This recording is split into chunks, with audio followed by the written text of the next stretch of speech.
Okay. What? So what? You want me to set a line? I mean, why, man? I mean, everybody's doing it now. I mean, it's basically cliche now. But also, you realize no one can hear you, so it basically sounds like I'm talking to myself, back and forth. But anyway, yeah, I don't want to do it. Like I said, everybody's saying it. It's yeah.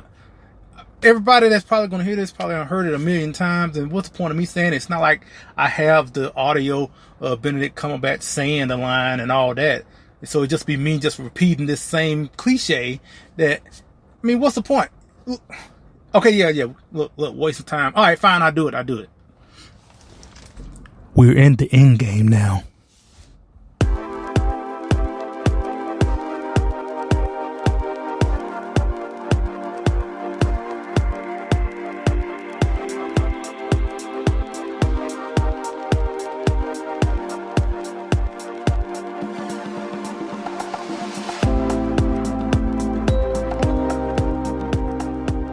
From the highways of America, here's the podcast where we talk politics, a little entertainment, some culture, and this and that, from the road to your ears. This is Trend Chat with your host, Brian Bledsoe.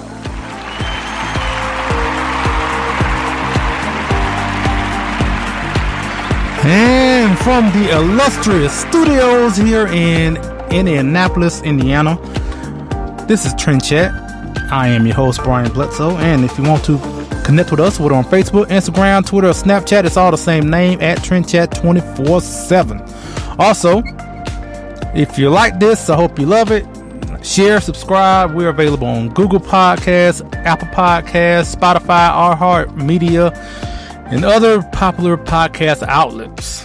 So I appreciate everyone that's listening in right now. And if you are listening, and again, if you like this, share it among your friends, share it among your enemies. I don't care. Just get it out there. So, yeah. So, again, a little bit of the behind the scenes, but yeah, if you don't know, I'm not going to say like everyone knows what's coming up this weekend, especially. It's, Avengers Endgame. So, this is being recorded Thursday night. Matter of fact, we're maybe under an hour before we see Avengers Endgame. And I tell you, I know I'm excited. I mean, we're talking about 11 years of story making of this story that's been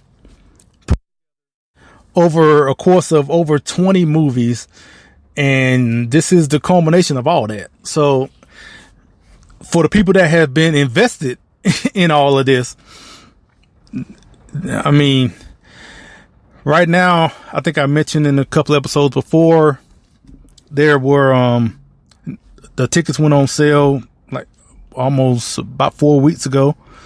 And I got a ticket to watch tonight on Thursday, but I bought that ticket 3 weeks ago. I never bought a ticket that early. The earliest I ever bought a ticket was like a day before, and I wasn't even planning on doing this, but you know, if you don't know, I'm a truck driver, so I don't know where I'm at the next day, let alone know where I was going to be 3 weeks ago. But given that this week we'll be at the NRA annual meetings, so I knew I would be in the Indianapolis area. So since I know that ahead of time, I guess I might well see if I can get a ticket. And funny, I was just going on the sites just to take a look as far as seats and show times and everything. But then when I clicked on the times, I noticed that most of these seats are gone. And this, mind you, this was 3 weeks ago. 3 weeks ago, the seats that were available were front row. Like right in the front of the screen. They were the only ones that were available. And even some of those was all sold out. So, but yeah, anyway, I was managed to find one seat in a good spot, put it that way. I'm not sitting in the corner in the front row looking straight up at the screen. So at least I got one good seat. So, but yeah, and I'm not surprised about Thursday being sold out all the way through, but probably Friday. I'm guessing Saturday as well. You have some theaters that are going to be open 24 hours for this weekend for Avengers Endgame. That is crazy. I think the last time I remember, I think there's been other times, but for me, the last time I remember I think it was when Star Wars came out, The Force Awakens. I think, off the top of my head, I'm trying to think. Maybe it was Spider-Man, but Spider-Man Homecoming, maybe. I don't know, but yeah. So you got AMC or Regal, the major theater chains, and they're going to be open 24 hours this weekend for this. So, and also given the fact that it's 3 hours long. So, but I don't think that the runtime is going to be much of an issue, given, like I said, we're talking about wrapping up such a huge story that has been put together. And so I think it's a good amount of time actually to do everything right. That's what I think that think it's just right. Now, well, as of right now, people are done with the marathon that was going on, because some theaters were hosting a Marvel movie marathon where people paid to watch all 22 movies, and obviously at the end you watch Avengers Endgame, and it was a total of 59 hours. So it started on Tuesday. So Tuesday, Wednesday, and ended tonight. And like I said, by the time we're recorded, they're done. I'm guessing they've already watched the movie. I'm pretty sure all those people are dead asleep right now, because if they stayed up 59 hours straight and watched everything, more power to you. I know I did the Star Wars marathon a couple of years ago, but that was just 7 movies.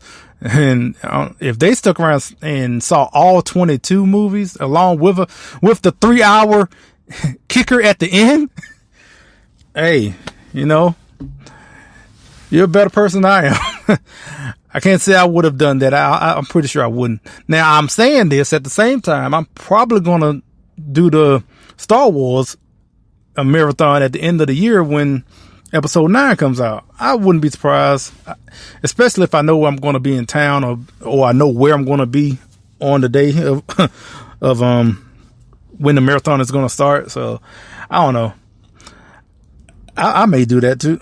Well, I might do that one. Like I said, I can't see myself doing the 22 movie one. But I know. For one, this is no spoilers here. Let me go ahead and say that. I just make sure I say that because, unfortunately, because some sad soul or souls out there have gone out and were able to get the movie leaked online, and so unfortunately, people are like unexpectedly being spoiled on the movie, and so fortunately, I've been able to avoid it, thankfully. But some people got caught, especially if you're all over social media. So, but with that, hopefully, it wasn't too bad, at least. Maybe, I don't know. But yeah, it's sad that people just want to be out there and just spoil it for everybody, especially for something like this. But, you just got people suck, it's just how people are out there. And so that's what I'm saying. Like, this is no spoilers here. And like I said, well, for one, I haven't seen it at all, and I haven't seen any of the stuff that happened online either. So, so none of that. But I guess I just give a little bit of predictions as far as what I think will happen, at least. And I guess the first prediction I will have is how much it's going to make. So, Infinity War was the highest opening of all time last year, and it made $640 million in the opening weekend. So, for one, I think it's going to pass that. I guess I'm thinking probably 700, 800 million. That is a huge astronomical number to make in your first weekend. And I would not be shocked if Avengers Endgame turns out to be the first movie to make $1 billion in its opening weekend. Now, 640 to $1 billion, that's a long way. But I'm just saying, like, it wouldn't shock me that one day we're going to get to that point. It might be with this, who knows? I know one thing, it definitely has been advertising everywhere. I mean, someone as myself who was ready to watch this movie, I was getting sick of the marketing. I was getting sick of all the commercials. I'm like, I'm tired of watching these commercials. I'm ready to watch the movie now. And they're trying to make sure everybody in the world knows that this movie is coming out. I mean, I'm guessing there's probably some, I don't know, some kids in the middle of the desert in Africa that probably know about this movie. And it's funny because I actually understand why they have to like go overboard with all the marketing, because even though as much as they have been advertising this movie, I'm pretty sure there are still people out here that have no idea that this movie is coming out. And yeah, so they're just gonna like bang you upside the head as many times as possible. Hey, Avengers coming out. And yeah, so but for me, thankfully, the wait is over.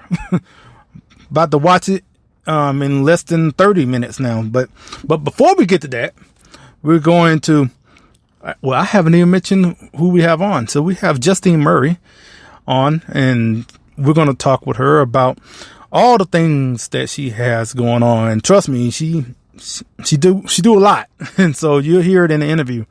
And matter of fact, we're gonna go with that next, actually. So after a word from Politichicks, we'll go right into our interview with Justine. Hello, this is Brian Bledsoe, host of Trend Chat, also contributor at Politichicks.com. Here to tell you about the new book called Politichicks, A Clarion Call to Political Activism, with over 300 pages from contributors like myself, talking about topics such as education, social issues, healthcare, the Second Amendment, and of course, activism. I encourage you all to check it out at Politichicks.com, and is also available at Amazon and Barnes & Noble. This is Dana Lash, and you're listening to Trend Chat.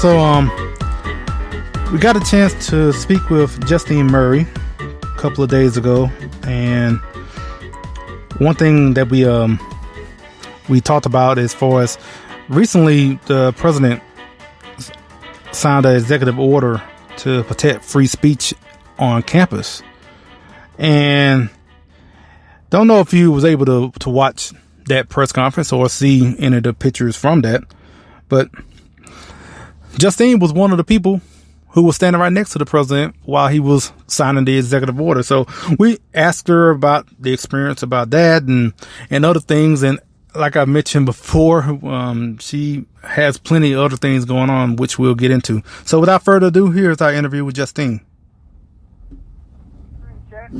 And we're very pleased to have Justine Murray with us. Now, we can go down a list of accomplishments or things that she is involved with. I'm just going to try to give a little bit of it. She is a fellow at campus, also chief of staff at the New York Federation of College Republicans, campus correspondent at Campus Reform, director of communications, New York Federation of College Republicans, vice president of NYFCR Women's Leadership Caucus, intern for John Keko for Congress in Syracuse, news reporter, analyst at Citrus TV, and also the current Miss Garden State 2019. Justine, how are you doing? I'm great. Thank you for having me.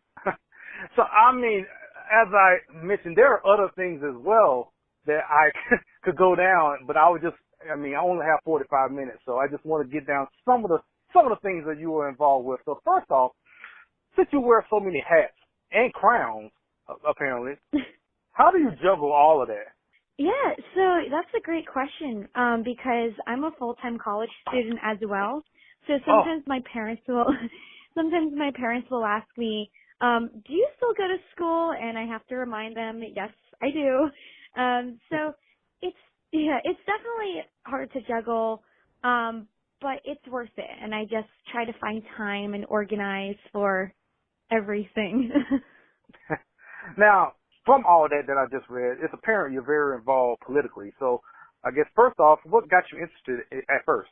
Sure. So I started getting interested in politics since I was about 10 years old. And as little as I knew, being a 10-year-old, I tried to, watch the news. My parents always had the news, whether it was Fox News, MSNBC, CNN. They wanted me to get a well-rounded view of all of the sides, all of the parties, everything that was going on in the news, just to be informed on current events at a young age. And I got interested when I was 10 years old. The McCain-Obama election was going on. So I was already kind of a McCain supporter, but I still only knew what really a 10-year-old could know. And I tried to get my friends at school interested in current events. They would laugh at me. And then that just went on throughout high school and in college.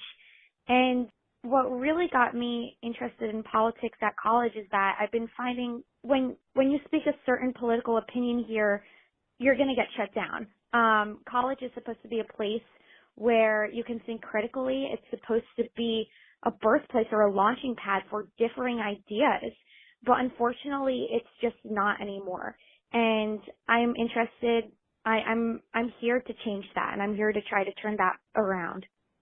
Well, I guess in one sphere where you're looking to do that is through campus reform. And I've seen a number of your articles and the work that you've done with campus reform. And give us an idea as far as your work with them and I guess in other experiences is what's going on campus involving free speech. Right. So I started with campus reform in November. And I remember before I started with them, I read their articles online. I didn't realize that there were student correspondents, people who were going to college, who could write articles and who could expose what's happening on their own campus as well as other campuses. And I saw what was going on my campus after I was banned from campus property. It was called the multicultural floor of my dorm last year because I dressed up as Melania Trump for Halloween. And the residence director of that dorm or that floor in the dorm, he said that my costume, Melania Trump, it represents a person who oppresses marginalized identities, and therefore I'm not allowed on that floor because my costume was discriminatory. And meanwhile, they call themselves the multicultural floor. Melania Trump is as multicultural as you can get. She speaks 5 to 7 different languages, and she's not from America. She's from a different country. So it's ridiculous. And I saw this shutting down of free speech on my own campus and other campuses, and I just wanted to do something about it. So from that, and also other situations that happened as well, kind of led President Trump to write the executive order as far as to promote free speech on campus. And I remember looking on Fox News and seeing someone very familiar standing right next to the president, that being you. And yep. I did not even know. I knew that you were going to the White House according to your social media, but I guess I didn't put 2 and 2 together. And then when I saw you there, I was like, oh, hold on, I know her. And so I took a couple of screenshots and sent it off to you, and just I guess first off, one, when did you get the invitation? I got the invitation about a week before the signing, and I got it in my junk mail, so I didn't even know. I didn't even know it was there at first. And then, interestingly, I shot that White House black market.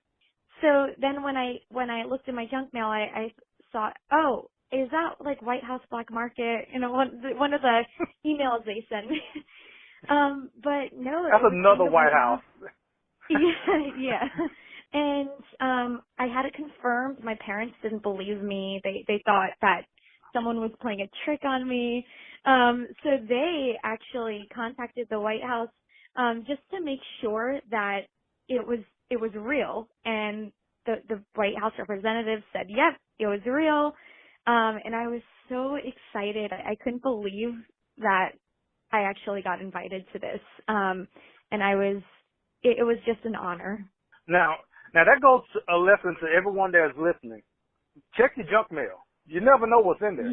I mean, just by hearing you, I'm going to start checking my junk mail. I might have missed a couple of invitations myself and haven't even thought about that. So, everyone listening, you might want to check your junk mail. You might have an invitation to the White House in there. Just to know. So, now, also, like I said, you got the chance to stand right next to the president. So, how was that whole experience, that whole day in meeting the president? Right. It was an honor for all of the students that were there, not just me, who have fought free speech battles on their campus more rigorous than mine for years. And it was great to see work and the fighting we did and the struggles we've actually gone through pay off. When the president signed the free speech order, it was like a beacon of hope for everybody in that room, not just on stage, for all of the students that were in that audience. I've known people who they were suspended from their school. They were put on academic probation because they wore a Make America Great Again hat on their campus Starbucks. So I thought my stories and my experiences were bad, but then I've heard the stories that whole day of other students who were either suspended, a colleague of mine who was punched in the face at UC Berkeley, and it was just a victory for all of us and for all students in the U.S. who are facing free speech battles of their own. Oh, and also, do you have any more interaction with the president other than what we saw during the signing? So the president was talking to all of us a little bit on the stage, and we had some small talk. I remember he was looking for the pen to sign the executive order with, so he thought I had it. I wish I did. The lady next to me had it. So he also just talked to us about how great it is to be here, how important this executive order is, and I have to admit, I was starstruck. And you did get you got your own pen, right, from the signing? I did get my own pen, and I use it to take notes in school. Wow, really? I'm surprised by that. No, I was thinking you might have it in a case somewhere.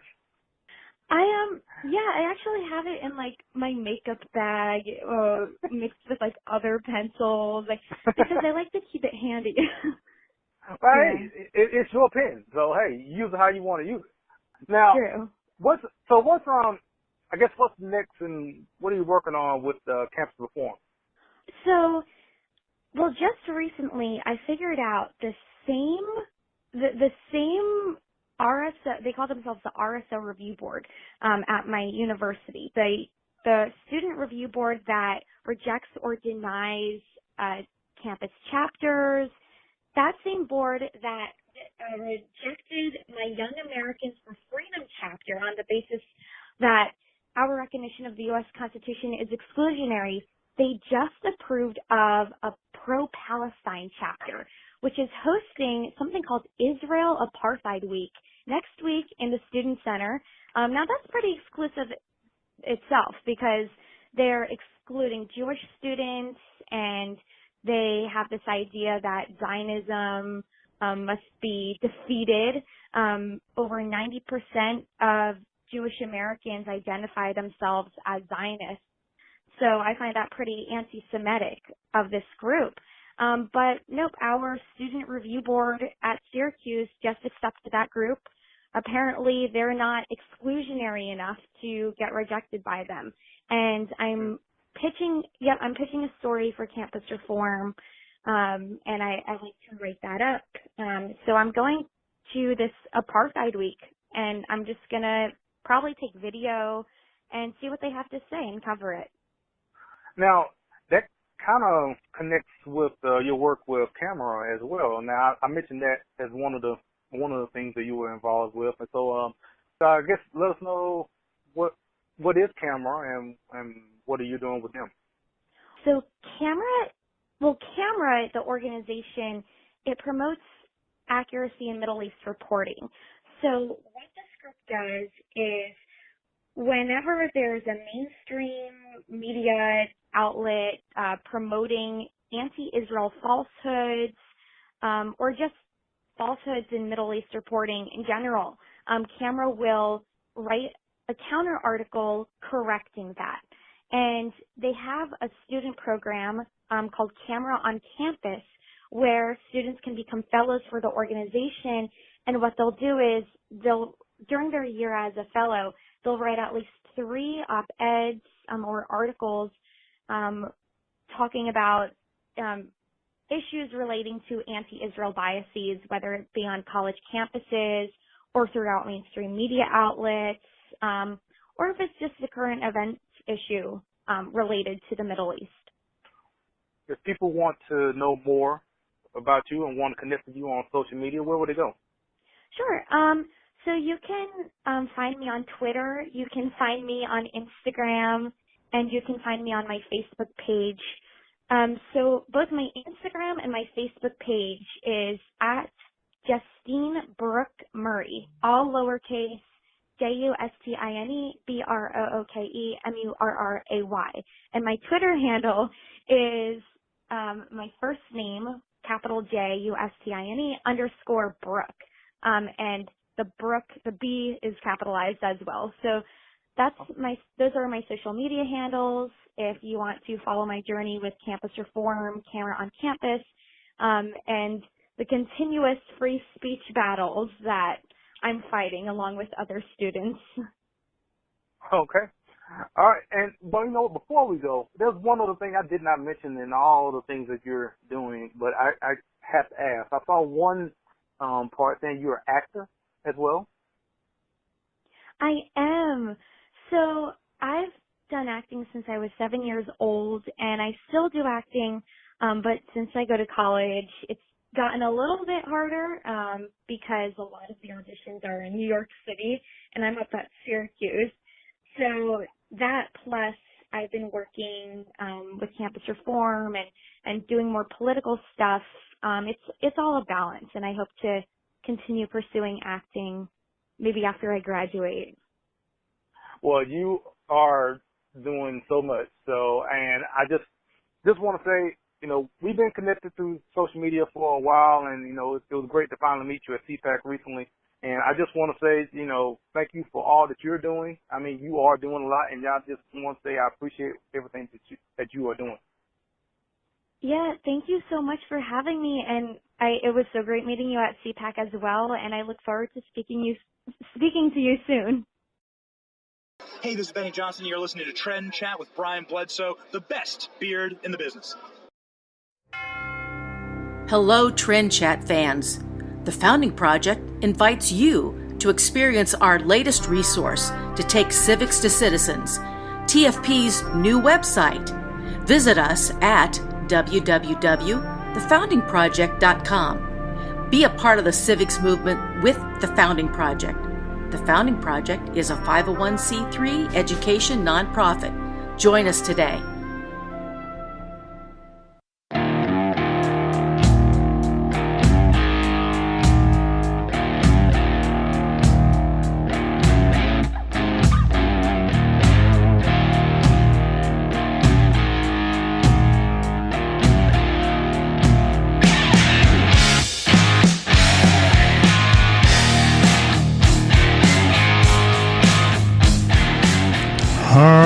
And thanks to Justine for joining us. So,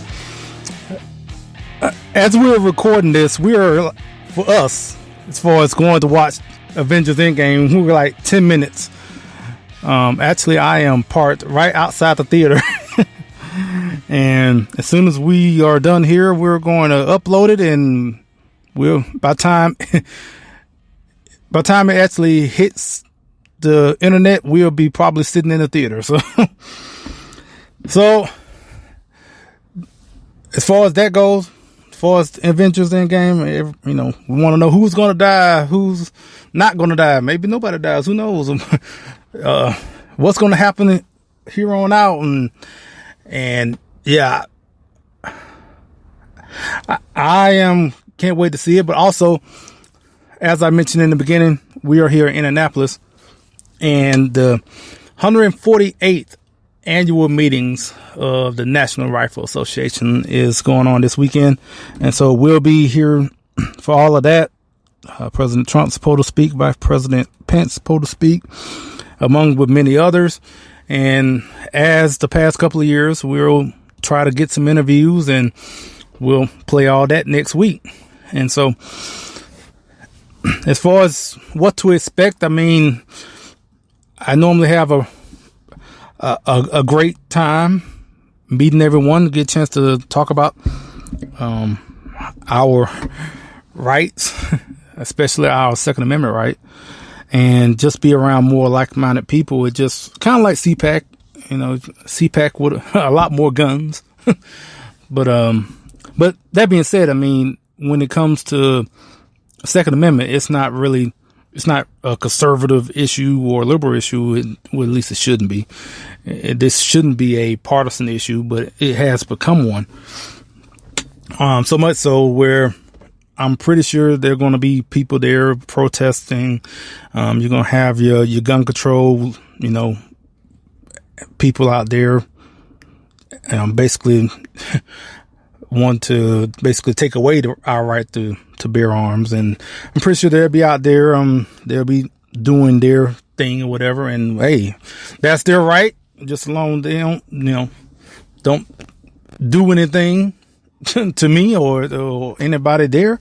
You can say what you want. I mean, I totally disagree with their stance, but hey, just as much as I would be on the other side if they were out there, if they had an event about gun control, I'll be right out there saying about advocating for my right to bear arms. So if I just flip it around, and I would expect them to, for them to honor my right for free speech on that end, just as much as I will honor their right to free speech this weekend. Like I said, I know they're going to be out there.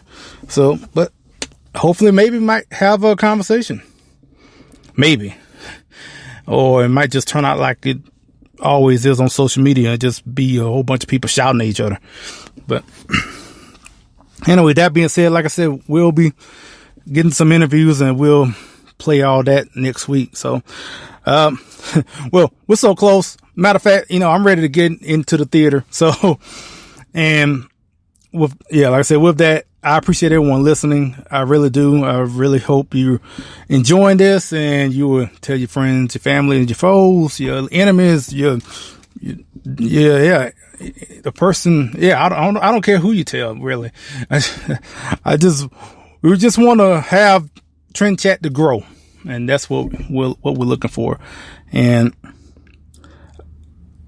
the only way to do that is if you, I'm talking to you who are listening, to like, share, and subscribe. Like I said, we're on Google Podcasts, Apple Podcasts, Spotify, iHeartRadio, and on and on. So, like I said, I don't know all the outlets, but yeah, most of them. Just look up Trend Chat. You should find it. So, again, thanks to Justine Murph for joining us. And when I know who we interview next week, and I will put that out as far as who will be on. And yeah, that's it. So thanks for listening, and until next week, We'll chat with you later.